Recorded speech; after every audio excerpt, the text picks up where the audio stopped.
Macam mana newbie nak buat poket macam ni? Nak sediakan poket, nak tampal poket. Biasa dah tampal dah tu RM1. Bukan RM1 je, kodot.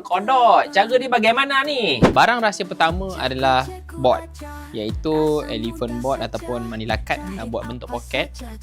Kemudian anda kena sediakan kain lebih besar daripada beg poket. Ukurannya macam gini. Untuk basi atas poket anda perlukan 2 inci.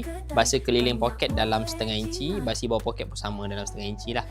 Tutorial kali ni saya buat 2 poket bawah serentak. Kita buat penyediaan dia sebelah kanan dan kiri poket bawah serentak. Resepi turun-temurun saya gunakan sabun pada bahagian yang kita nak kelipitkan begini. Kemudian lipat pada bahagian basi. Basi atas tadi saya buat 2 inci setengah kan. So lipatan pertama 1 suku. So buat macam ni. Agaknya sabun untuk apa ya? Cuba teka.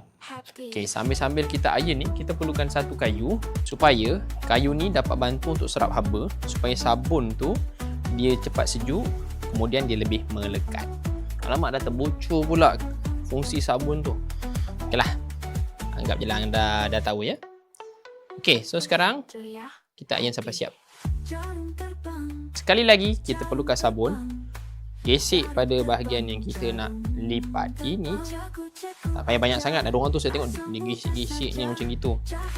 Sikit pun dah okey dah. Lipatlah. Apabila kita dah sabun dan kita dah kelipit, jom kita potong. Sudah pun saya bilang ini adalah untuk 2 poket. Jadi kita bahagi 2 lah. Kita faraidkan dia.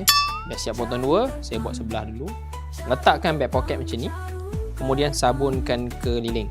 Oh, kali ni basi saya sebelah sisi ni lebih daripada setengah inci. So 1 inci lebih kurang. Dia lebih besar sebenarnya lebih senang. Tapi kalau besar sangat pun susah. Kalau anda buat 1 inci ni dah kira okey lah. Lipat begini. Pada bahagian melengkung, tarik sikit. Tengok jari saya tarik sikit macam ni. Okey, lepas tu pastikan semua kain tu dalam frame ni lah. Kemudian ambil kayu tekan. Okay, nampak tak?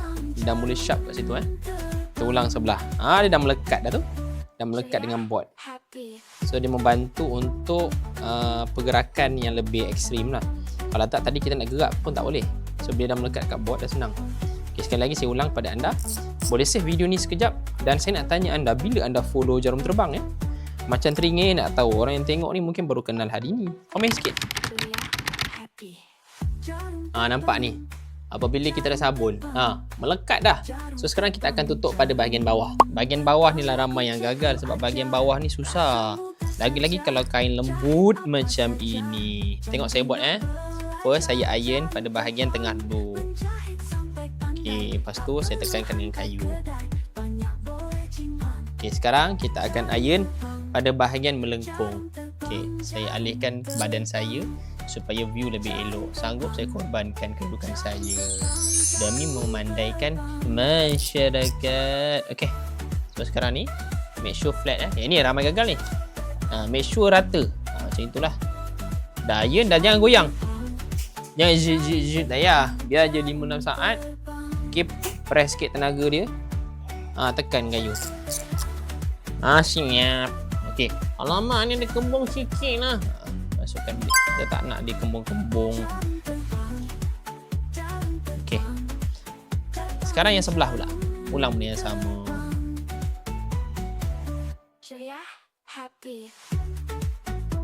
Okey, poket kita dah pun siap. Kita tengoklah ada bucu tak. Okey, yang bucu tu kita baiki balik macam ni Nampak dia ada sikit je ni bucu ni.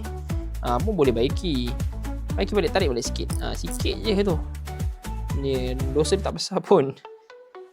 Kita boleh boleh betulkan sikit. Boleh lah. Okey, so sekarang ni potong basi, tinggalkan suku inci dan bersedia untuk tampal pada badan. Okey, ini sebelah luar, ini sebelah dalam. Dah tak payah gosok lagi. Kita akan gunakan terus jahit begini.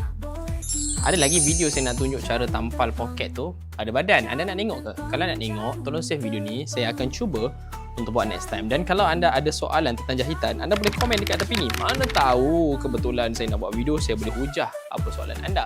Okay? So jangan lupa save dan follow Jarum Terbang. Tu dia.